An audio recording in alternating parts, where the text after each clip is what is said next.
Discuss करेंगे वो करेंगे कि कुछ कॉन्सेप्ट इर्रेशनल नंबर का, कि इर्रेशनल नंबर क्या होते हैं। लास्ट लेक्चर में हमने पढ़ा था कि डेसिमल फ्रैक्शन दो टाइप के होते हैं, एक टर्मिनेट और एक होते हैं नॉन टर्मिनेट।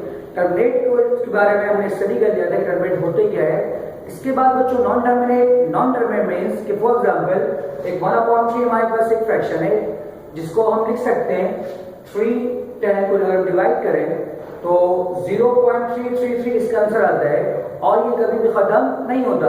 यानी कि बच्चों यहाँ हम 0 लगाते जाते हैं और यहाँ हम 3 से मल्टीप्लाई करते रहेंगे, 3 3 का 9। इसका मतलब ये है कि ये कभी भी खत्म नहीं होगा और जो खत्म नहीं होते हैं उसे हम कहते हैं नॉन टर्मिनेट डेसिमल फ्रैक्शन। इसी तरह 1/7 भी एक नॉन टर्मिनेट डेसिमल फ्रैक्शन है। इसके बाद जो नॉन टर्मिनेट डेसिमल फ्रैक्शन होते हैं इसमें दो पार्ट होते हैं, एक को हम कहते हैं रेक्टिंग और एक को हम कहते हैं नॉन रेक्टिंग। फॉर एग्जांपल 0.333 इसमें एक पैटर्न है, ये आगे भी किस तरह बढ़ेगा 3 के लिहाज से।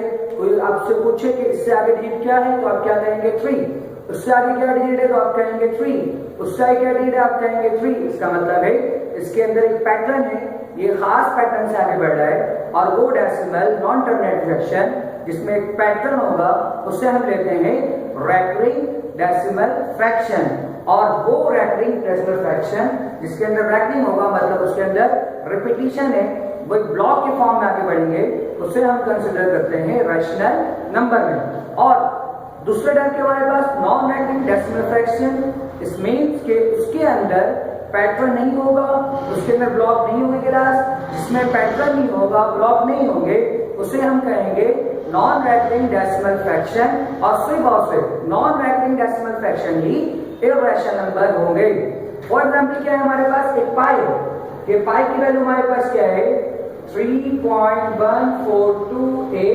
इस तरह स्टूडेंट आगे बढ़ता रहेगा और कंप्यूटर से या डिफरेंट चीजों से तकरीबन इसके ट्रिलियन डिजिट फाइंड कर चुके हैं और अभी भी इसके अंदर पैटर्न बच्चों नहीं है। इसका मतलब ये है कि इसके अंदर पैटर्न नहीं है और वो डेसिमल फ्रैक्शन नॉन टर्मिनेट वाले जिसके अंदर पैटर्न नहीं आएंगे, वो ब्लॉक के फॉर्म में आगे नहीं बढ़ेंगे, उसे हम कहते हैं non terminate non recurring decimal fraction. और जो नॉन रेकरिंग डेसिमल फ्रैक्शन है उसे हम कहेंगे इर्रेशनल नंबर। जैसे कि हमारा पाई है और ई की वैल्यू है, ये कांस्टेंट नंबर है पाई और ई, तो पाई और ई हमारे पास क्या होंगे इर्रेशनल नंबर, बिकॉज ये नॉन टर्मिनेट है। और कैसे नॉन टर्मिनेट है, ये साथ ही साथ नॉन रेकरिंग भी है।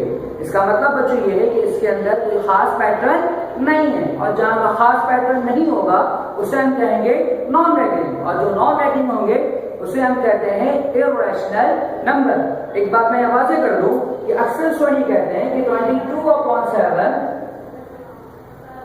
इज द वैल्यू ऑफ पाई, यानी कि अक्सर स्टूडेंट कह रहे होते हैं कि 22/7 पाई की वैल्यू है, तो उससे यह खस करते हैं कि अगर 22/7 पाई की वैल्यू है और पाई एक इर्रेशनल नंबर है तो ये गलत कॉन्सेप्ट है, क्योंकि 22/7 पाई की वैल्यू नहीं है।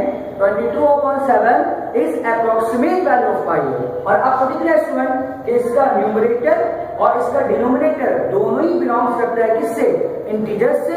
और हमने कहा कि वो p/q जिसमें p और q दोनों ही किससे बिलोंग करेगा, इंटीजर्स से, उसे हम कहेंगे इर्रेशनल नंबर। कुछ पहचान इसके अलावा मजीद और है पाई और ई के अलावा, कि हम जानते हैं कि हमारे पास कुछ स्क्वायर रूट है, क्यूब रूट है, फोर्थ रूट है, बहुत सारे हमारे पास रूट है क्लास।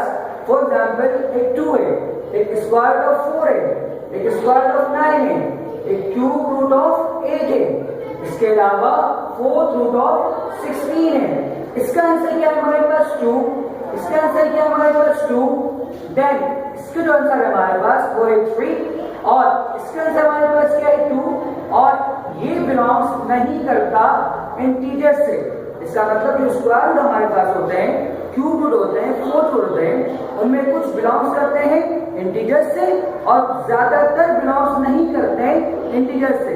तो जो इंटीजर से बिलोंग नहीं करता है, इसका मतलब कि कोई भी रूट जिसका आंसर बिलोंग्स नहीं करेगा इंटीजर से और एक वो जिसका आंसर बिलोंग करेगा इंटीजर से, तो जिस रूट का आंसर स्क्वायर रूट हो, क्यूब रूट हो, रेडिकल साइन वाले, जिसका आंसर बिलोंग्स करे इंटीजर से, तो उसे हम कहेंगे रैशनल नंबर। और जिसका आंसर इंटीजर से बिलोंग नहीं करेगा, इसका मतलब उसका आंसर इंटीजर्स में नहीं आएगा, मतलब पॉइंट में आएगा, तो उसे हम कहेंगे इर्रेशनल नंबर।